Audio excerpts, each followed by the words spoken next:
ဒီတစ်ပတ် The English Eye Opener အစီအစဉ်မှာဖြစ်မှဖြစ်ရလေခြင်းခန္ဓာလေးကိုတင်ဆက်လိုက်ပါတယ်ဒီသချင်းကိုတော့အကျွမ်းတဝင်ရှိမှာပါတကြံအချိန်မှာကြားလေးရှိတယ်ချောစုခင်ရဲ့တကြံသချင်းအဲ့တချင်းရဲ့မူရင်းသချင်းကဂင်ဂန်ဂူလီဖြစ်တယ်နောက်မှာစာသားတွေမြင်ရတယ်ဒါပေမဲ့အဲ့စာသားတွေကဘာမှအတိတ်ပဲမရှိဘူးသူကအုပ်စုလိုက်ပျော်ပျော်ပါပါမြူးမြူးကြွကြွဆိုလို့ရအောင်ဆိုပြီးတော့ Lord Baden-Powell ဆိုတဲ့လူကထွင်ထားတဲ့သချင်းလေး Lord Baden-Powell ဆိုတာကကမ္ဘာကင်းတော်အဖွဲ့ Boy Scouts တို့ Girls Guide တို့ကိုစပြီးတော့တည်ထောင်ခဲ့တဲ့လူဖြစ်တယ်သူကကင်းတော်အဖွဲ့ဝင်တွေပေါ့ဘာသာစကားမတူလူမျိုးမတူသို့တော့အားလုံးတစုတဝေးတဲ့ပျော်ပျော်ပါပါတည်ဆုံနိုင်ဖို့အဲ့ဒီ Ging Gang Guli သချင်းတွေကိုထွင်ထားတာနာမည်ကြီးအင်္ဂလိပ်စာရေးဆရာ George Orwell ရဲ့1984ဆိုတဲ့ဝတ္ထုကိုကြားဖို့မှာပါအချို့လည်းဖတ်ဖို့မှာပါနော်George Orwell က1950ပြည့်နှစ်မှာကွယ်လွန်ခဲ့တာဒါပေမဲ့သူ့စာအုပ်ကိုဘာလို့1984လို့နာမည်ပေးထားတယ်လဲလို့တွေးကြမှာပေါ့တကယ်တော့ထွေထွေထူးထူးမဟုတ်ပါဘူးသူကအဲ့ဒီ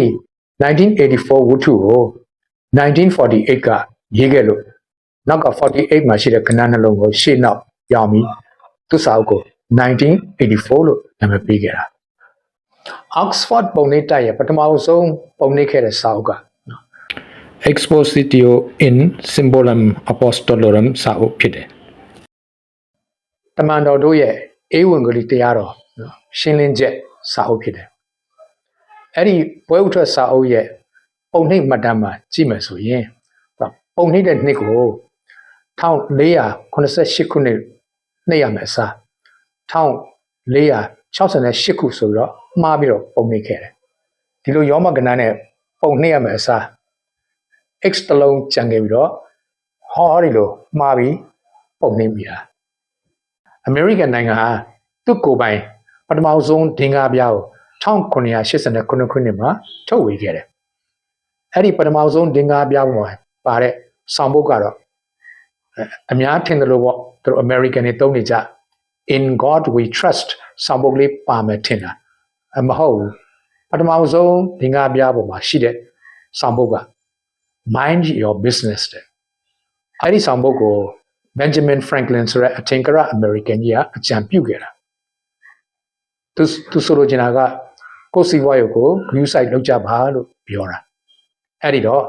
American နိုင်ငံရဲ့ပထမဆုံးဒင်္ဂါပြားပေါ်ကဆောင်ပုဒ်အကြောင်းပြောရင်းနဲ့ပဲ The English Eye Opener ကိုညီကုန်းချုပ်လိုက်ပါတယ်